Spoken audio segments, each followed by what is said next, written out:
Joining us now with reaction from Capitol Hill on this and more is House Judiciary Committee Chairman Jim Jordan. Chairman Jordan, great to see you. Thank you so much for coming on the show.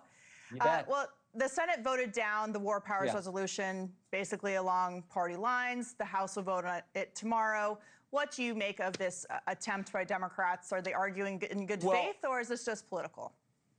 I think it's largely the latter. I do think it'll go down in the House, much like it did in the Senate, largely on party lines. I think the president is fully within his constitutional authority under Article 2 of our great Constitution as the commander-in-chief of the armed services to take action to protect our country.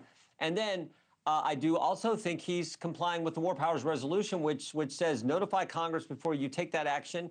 And then there's a 60-day time frame that kicks in, and we're, of course, in that 60-day time frame. And, of course, the president did, in fact, talk to key leaders in the Congress before they initiated this action. So, again, I think it's the right thing to do. And I think just from a common sense standpoint, the American people say, yeah, stopping the largest, biggest state sponsor of terrorism, the Iranians over the last almost 50 years, all the terrible things they've done to Americans, to our dear and closest ally Israel, and to people all over the world, including their own citizens. I think most Americans think this is the right thing to do, and the president's doing it in a way, as I said, consistent with the Constitution, consistent with the War Powers Resolution. Yeah, the lunatics are not allowed to have a nuclear weapon. Secretary Hegseth from the Pentagon today gave another briefing about what's going on, and he said that the U.S., along with Israel, will continue to strike deep inside Iran. So for the viewer's perspective, Iran is a land area of more than double the size of Texas. So are you confident that we'll be able to continue making progress as the strikes escalate based on what you're hearing from administration officials in these briefings on Capitol Hill? I'm confident in President Trump, who, more than any elected official I've seen, does what he said he would do. I always say we make this job way too complicated. It's pretty simple. What'd you tell the voters you were going to do? If you get elected, go do what you said. President Trump has done that on taxes, on securing the border, on you name it. And he told the voters he was not going to let Iran get nuclear capability. So I am confident he is going to do what he said and get to the goal, get to the objective, which is making sure this terrorist state doesn't get nuclear capability. And that includes taking out the launchers and the missiles that were protecting their ability to develop this and get there. So that's the objective. As Secretary of War Hegseth said earlier today, they're going to go full throttle.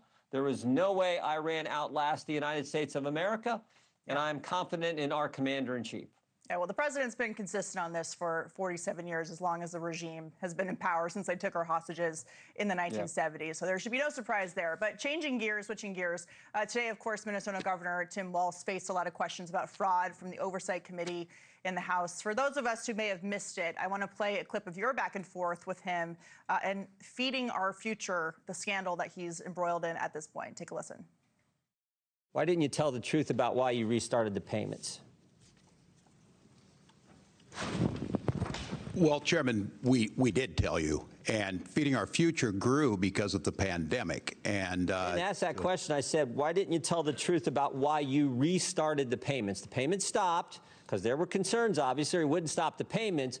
Then they're restarted a month later. What was the reason for restarting the payments? My understanding was the agency believed that the court had required them to make those payments. And that was false, wasn't it?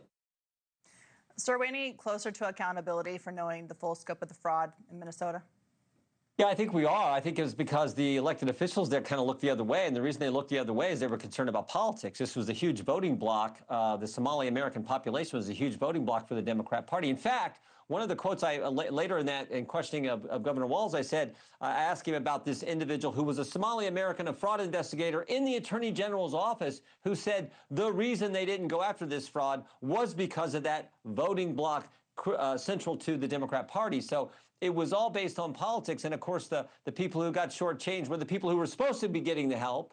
And, of course, the American taxpayers, because that particular program, Katie, Feeding Our Future, was supposed to provide meals to kids. Only problem was there were no meals and no kids. They were just stuffing the money in their pockets, for goodness sake. And 98 people have been indicted, 85 of them from the Somali American community, and they looked the other way for politics. And they even lied about it because the governor, what didn't play in that clip was The court actually released a statement saying the governor is false. We didn't order him to restart the program and start getting the money back out to this group. They did it on their own for politics, as I said Very before. little oversight, maybe for a corrupt reason. Thank you for watching. Subscribe below and download our NewsNation app right now on your phone, and you will get fact-based, unbiased news for all Americans.